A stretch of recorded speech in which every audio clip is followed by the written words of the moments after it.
Hey guys, welcome back to Reserved Investments on YouTube, and welcome to the grand finale of my 10,000 subscriber Q&A series. Now I know what you guys are thinking. Shawn, at present time, your channel has a little over 11,500 subscribers. Why aren't you done the 10,000 subscriber Q&A as of yet? And the answer is, it's because I truly am this far behind in a lot of my videos. So I do at least want to get this up and out and over with. So we are going to get right into the questions. So first question, Shawn, my question is, why is pedigree not important in grading and investor confidence, especially as copies become easier to produce? Okay, I don't know what you mean when you state, especially as copies become easier to produce. I will tell you, in most of the major collecting categories where third-party grading exists, most of those companies, the reputable ones, do an excellent job at weeding out counterfeits, replicas, fantasy reproductions, and the like. I will tell you, every grading company, whether they've been in business within the last 3 years or they've been in business for well over 20, 30 years, they have encountered counterfeits and they were able to properly identify them, and they made sure that they did not get graded and encapsulated. Now, are there exceptions to that rule? Yes, every single grading company in one form or another has dealt with counterfeits or altered pieces that they may have mistakenly graded as authentic and legit. It is pretty much par for the course in the antiques and collectibles trade. As certain items accelerate in value, there are always people out there that are unethically trying a way to game the system. Whether it's fake seals on certain toys, certain video games, certain mass-produced collectibles, or even if we talk about rare coins, there are people out there that are trying to replicate certain very valuable rare coins. They're trying to send those particular pieces to a grading company and see if it'll slip by the graders and it will actually get into a holder of which they can try to sell for a lot of money. Now, when that particular issue happens, most of the grading companies out there, if they are truly legit, if they do have a lot of collector and investor confidence, they will deal with that issue without making a scene. Meaning, if you happen to buy like a PCGS graded coin and the off chance that you get it, you buy it from the auction house and it turns out that there is a fake coin that you can prove in that particular holder, usually PCGS or another legitimate company, whoever graded that particular item, will literally give you your money back. They will buy it outright and they will take it and they will destroy that particular item just to get it outside the greater market so that nobody else gets scammed.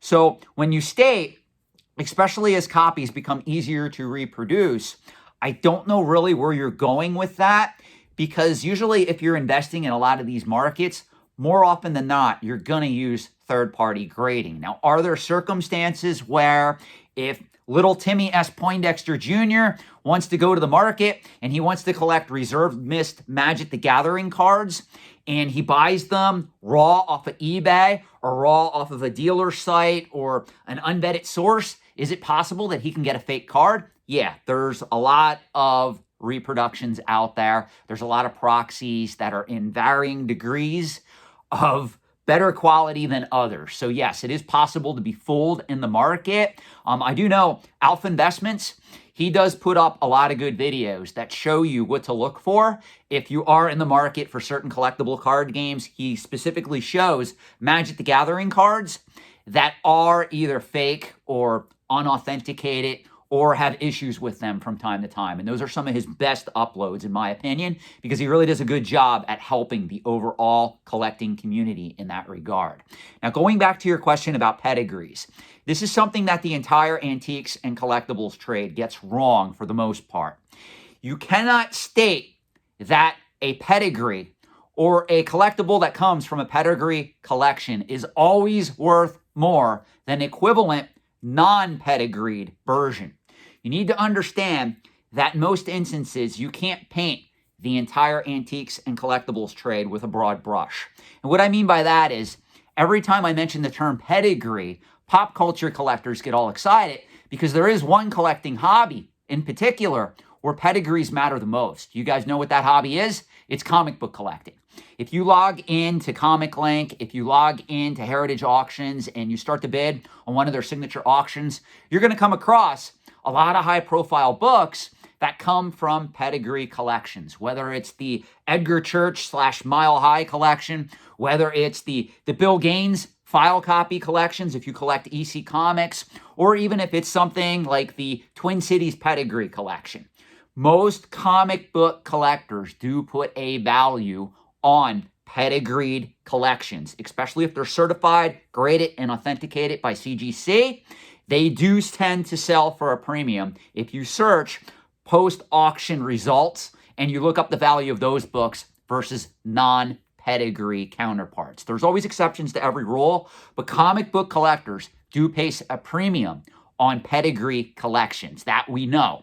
That does not always extend to other collecting categories. For instance, if you collect vintage toys, AFA, to my knowledge, Action Figure Authority, when they grade Star Wars figures, when they grade vintage Transformers, vintage G.I. Joe, whatever toy line we're talking about, to my knowledge, I do not think they recognize pedigree collections on the grading label. Now, it is true. I'm going to give a shout out to Hakes Auctions here because I remember a couple of years back, they did do an auction for a particularly high profile vintage Star Wars collector, and a lot of the pieces sold for phenomenal amounts because that collector was so well known in the collecting community. But I will tell you, at that particular time, AFA did not credit that particular collection as a pedigree on the grading label. Now let's talk about coins. Rare coins, rare pieces of currency. I have some notes in my possession that came from a well-known pedigree collection. But in coins and currency, a lot of collectors in those markets do not place the same emphasis on pedigrees as do comic book collectors. So where am I going with this? It's not that pedigrees are not important. It's that pedigree collections matter more on the micro level than that of the macro level. So if you're a comic book collector and you have a choice between two books, let's say it's an Iron Man 1 from 1968, CGC 9.4. Both books have off-white to white page quality. Both books have similar centering. You're going to most likely, if you have a choice between a non-pedigree book and a Twin Cities pedigree copy, you're going to probably pay up and go after the Twin Cities pedigree copy. It just depends on how much we're talking. If one of those books, I'm just going to pull this number out of the air, let's just say one of those books is $4,000 and the other one's $4,500. If you came to me, I would tell you, yeah, go after the pedigree book. Now, again, I just pulled those numbers out of the air just as an example in this particular case, but usually comic book collectors place a premium on pedigree collections more so than other collectors in the antiques and collectibles trade. Now, when you get to the antique side of the equation, if you're bidding on a historical document that was signed by George Washington, obviously you want to be sure that that item was in fact signed by George Washington. That more has to do with provenance and authentication than that of a known quote-unquote pedigree. So antique markets work a little bit different in this sense, unless, of course, you're buying something that was owned by a famous person or a famous individual. Then yes, you want to be sure that it came from that particular individual's personal collection, personal holdings. So I hope that answers your question. A lot of people make the mistake where they think that pedigree is everything, meaning it doesn't matter what collecting category they're involved in. If something came from a pedigree collection, it is definitely worth more than a non-pedigree equivalent. That is 100% false.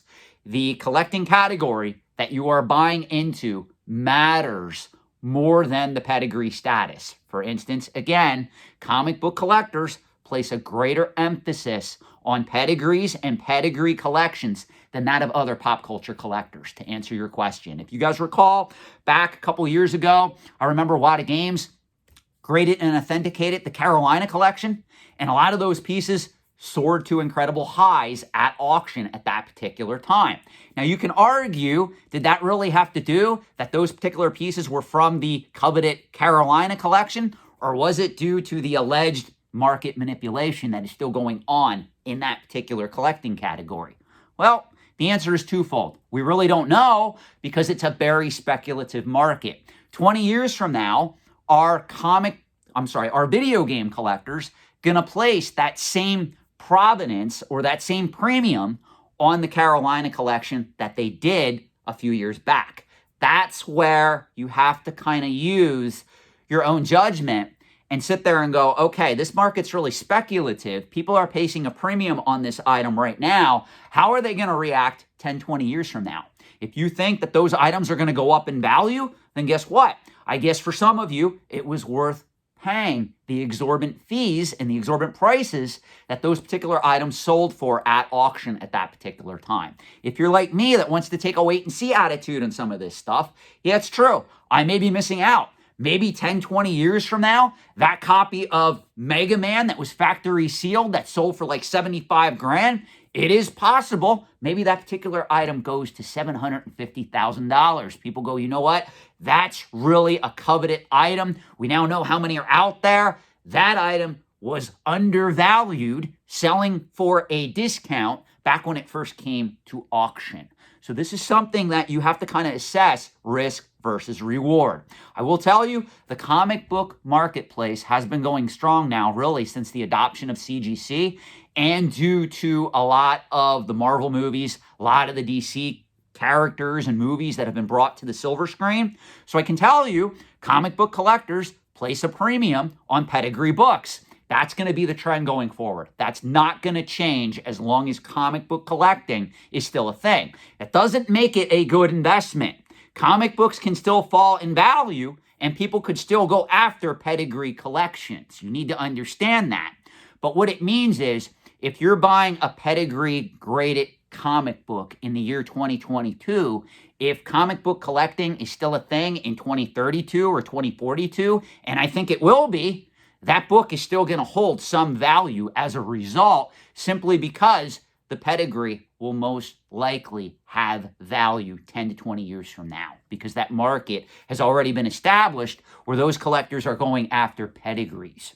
Hope that answers your question. I went really in depth with that one. Next question. Shawn, I have a question for the 10,000 subscriber Q&A video that I was hoping to hear your thoughts on. Perhaps you may just be planning this topic for an individual video. Spoiler alert, I'm very behind on the content I've been able to produce for this particular YouTube channel. I probably am planning it for an individual video, but it's probably going to be 6 months to a year before it hits this particular channel and you guys actually get to see it. That's literally how far behind I am, guys. I'm curious to hear a discussion for collectors looking to sell out of their collections. Selling each individual item versus smaller bundles or even the entire collection at once.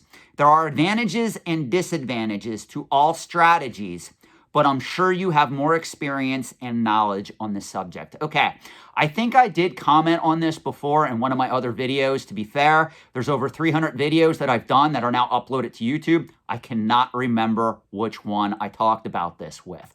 What I will tell you is the answer comes down to time value of money. For instance, let me use myself as an example. I collect high-profile, investment-grade rare coins and pieces of graded currency. The lowest value coin I have in my collection is around $1,600 to $2,000. The most valuable coin or piece of currency I have in my collection is now valued at close to $40,000 on up. If I were to take that collection and want to cash out of it, I can assure you, because of the pieces that are in that collection, there would be a lot of auction companies that would be chomping at the bit to get me to sign on the dotted line to consign with them. I could even have options where if I went to dealers, dealers would make me a very strong offer on that collection. Now, why am I telling you this? Because if you're somebody who, instead of going after investment grade items, every item in your collection is only valued at anywhere from $50 to a couple $100, you're going to have a different experience in the marketplace if you decide to cash out. What I mean by that is most high-profile auction companies are not going to fight to get 500 items that are valued at $50 to $100 a piece, because it takes just as much amount of time to promote a $10,000 item as it does to promote a $50 item. This is why a lot of your high-profile auction companies like Sotheby's, Christie's, Morphy's, Heritage, all have lot minimums for a lot of their signature sales. Meaning, if you want to consign an item to that particular signature sale, it has to be worth at least like $1,000 on up on average. Heritage auctions even started offering what they call platinum night auctions for some of the higher end coins and pieces of currency, where in order to usually get an item consigned to that particular type of auction, it usually has to be valued at like $5,000 or $10,000 on up for them to even put it in that auction. Now, this is very important because, again, if we look at the time value of money, if you're somebody who doesn't have a lot of money invested in this, in most cases, you're going to have to spend a lot of your own time breaking that collection up, selling it individually on eBay, offering it to dealers, offering it to lower tier auction companies in hopes that they take it and they just cut you a check and you're done with it. Or you yourself can calculate, how much time is it going to take me to list all this stuff on eBay? Should I sell these items that may be only valued at $50 to $100 a piece individually? Or do I just put all these items together in maybe a lot of 10 items, and whatever the bid goes for, I just take whatever money I can get?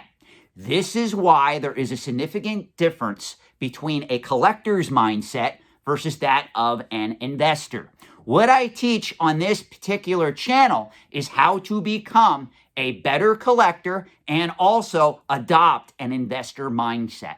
So what I am trying to teach you is, whenever you view any of my videos, I am trying to teach you to become a collector and investor in the antiques and collectibles trade. That is why a lot of people do not like this channel, because there's too many Timmys, Kimmys, and Poindexters out there that think, hey, all I got to do is buy this stuff, throw it in a spare bedroom, throw it in my basement, my garage, or put it on display in a spare bedroom, and guess what?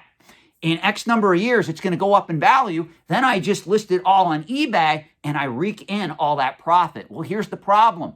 Time value of money. If it takes you 3 months or 6 months of your life to sell that collection, you probably would have done better putting that money in an index fund and utilizing that time to devote to your career or other pursuits.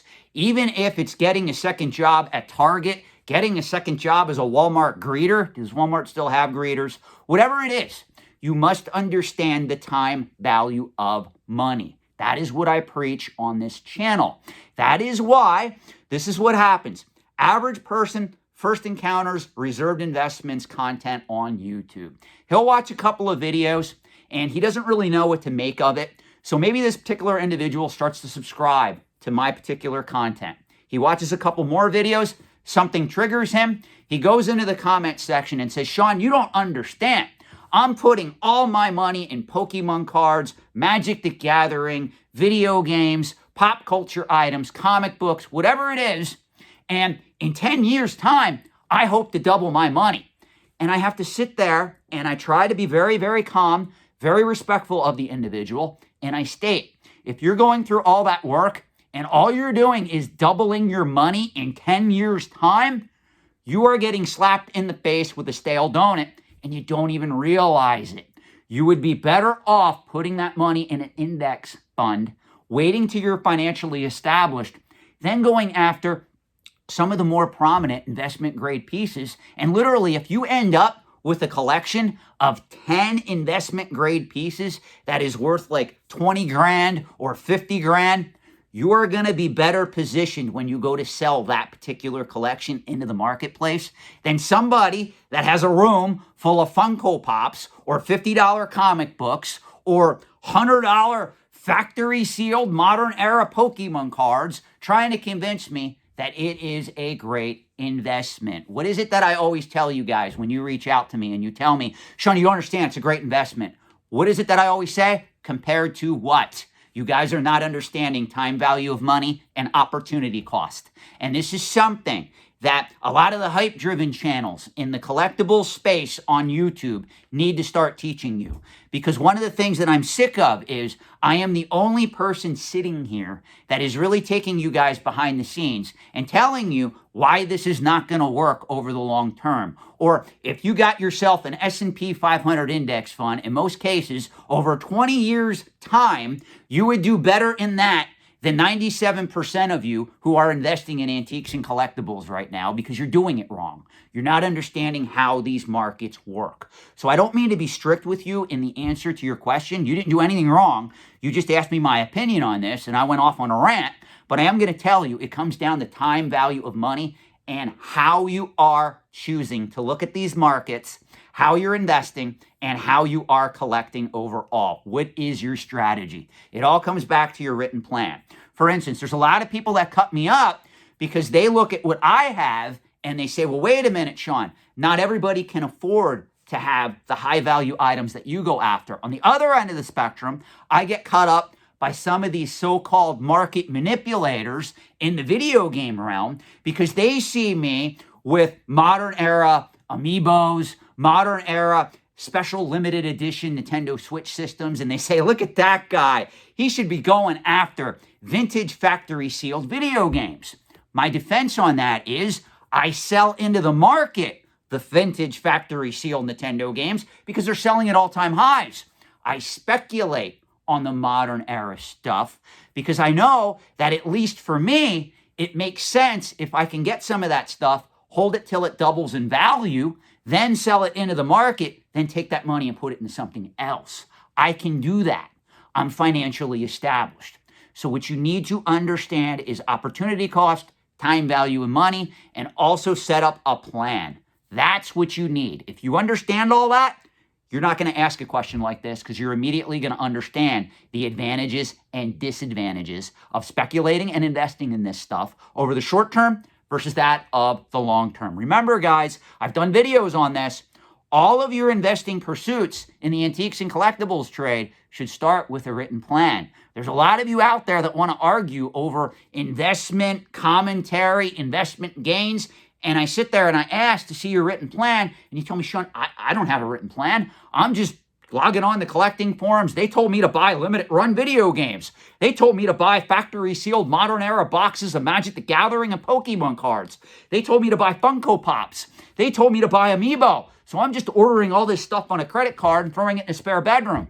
Okay, when you go to sell it, you're now going to have a problem because it's going to take you hours and hours of your time listing it on eBay individually to maximize that profit. When in most cases, you would make more money working for $15, $17 an hour at a second job at Target or Walmart.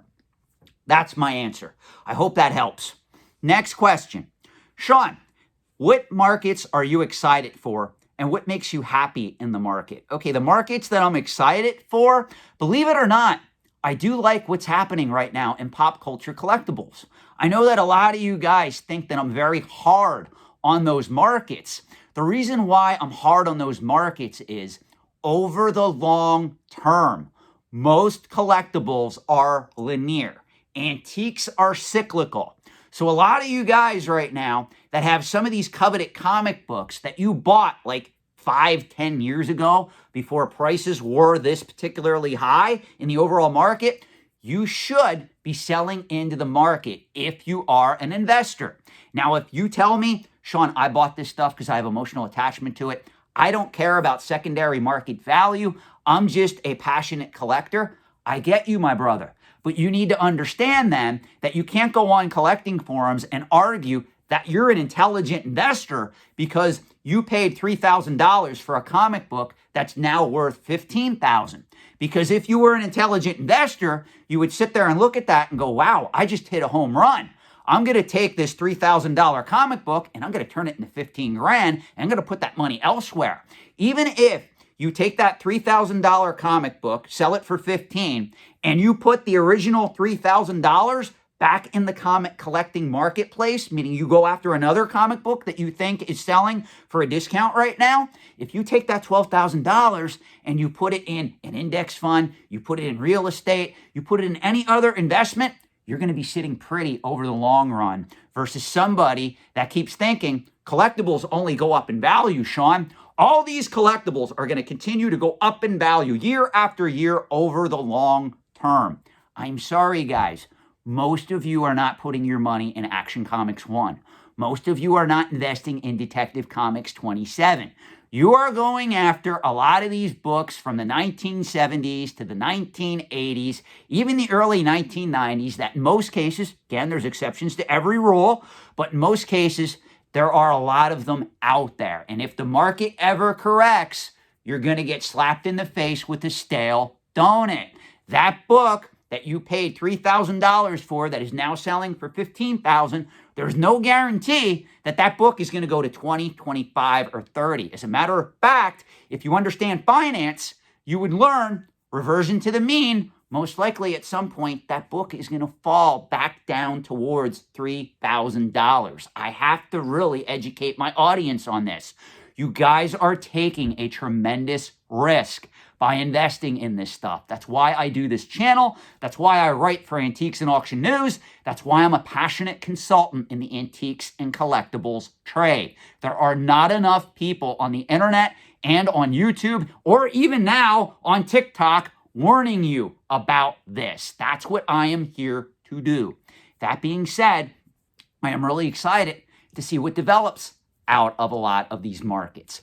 Other markets that I am excited for, believe it or not, I'm actually excited for the market for graded video games. The difference is I don't like the quote-unquote alleged market manipulation that is occurring in that market. I've said this before. If a lot of games would have stayed out of the secondary market, and if they want to argue with me on this, just go watch their appearance on Pawn Stars originally. They really were involved in the secondary market. If they would have stayed out of that, I would have been like, hey, let's see where this market goes. Let's see if it does have legs. Are there other participants in this market that are, quote unquote, manipulating the market? Yes, there are, but that happens in every single antique and collecting category. It happened in rare coins back in the 1980s. It happened in comic books, happened in vintage toys. It's happening all across the board, guys. These are unregulated markets. This is what you need to understand. When you choose to invest in antiques and collectibles, this is an unregulated secondary asset class. There are more risks to investing in antiques and collectibles than that of financial assets. Meaning, if you compare an S&P 500 index fund, a total stock market index fund, to investing in antiques and collectibles, I'm here to tell you, the total stock market index fund over a period of 10 to 20 years is a lot less risky than that of investing in comic books, even rare coins. And I try to preach this to people, and they go, no, Shawn, I don't know anything about the stock market. Stock market's too risky. I'm investing in the first appearance of Moon Knight or the first appearance of Wolverine. Well, okay, you can try to do that. The problem is, in the year 2022, prices are at all-time highs. You need to understand this. You are taking a tremendous risk in most of these markets. It's just like what I say to my Pokemon collectors. It's great that you love Pokemon. The problem is, right now, everybody wants to invest in vintage Pokemon cards. So you are paying a premium to get these cards, and then you're arguing with reserved investments that, well, Shawn, prices are going to go higher. Sure, they can, but look up reversion to the mean. At some point, prices are going to fall back down. No asset class can go up in value exponentially year after year. It doesn't work that way. You need to understand this. Now, before I go off on an even more rant, what makes you happy in the market? I like to see steady growth. I do not like to see the current prices that are being paid for a lot of this stuff. And that also pertains to rare coins, graded currency, and the like. We are in a massive bull market at present time. There's a lot of people, I see it. They come into my comment section, they watch one video of mine, they think they're an expert, and they want to argue with me.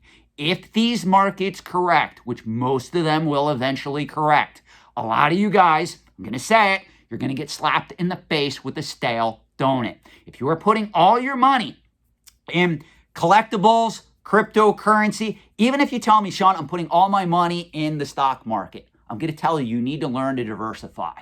You should not be putting all your money in any one asset class. Some of you guys, diamond hands, going to the moon. It's not going to work out for you at some particular point in time. And usually that's when you're going to learn a lesson, a very valuable lesson, no less. Now, I know I went off on a rant some of these questions. I'm going to take a few more. Then I will do a part 2 to this particular grand finale of the 10,000 subscriber Q&A.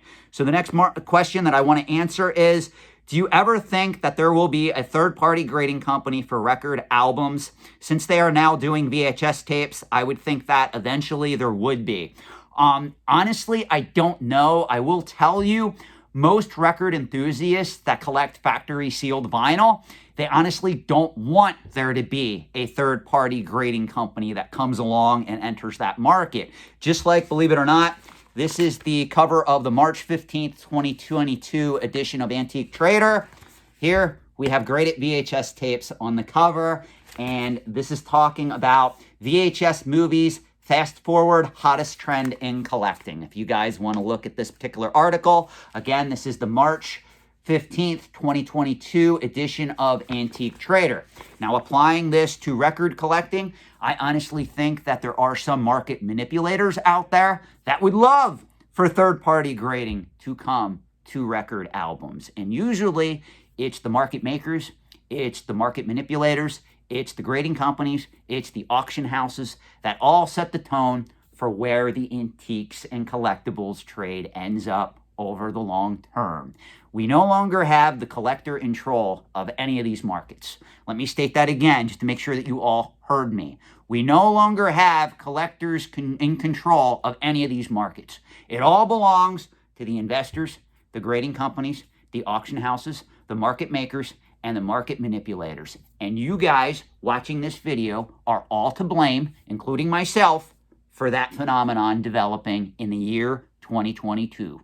That's how I'm going to end this video. Sorry to end it on a negative note. Rest assured, part 2 of the grand finale of the 10,000 subscriber Q&A series will be uploaded soon. Please let me know what you think about the commentary that I provided in this particular Q&A series. Thank you, and have a good night.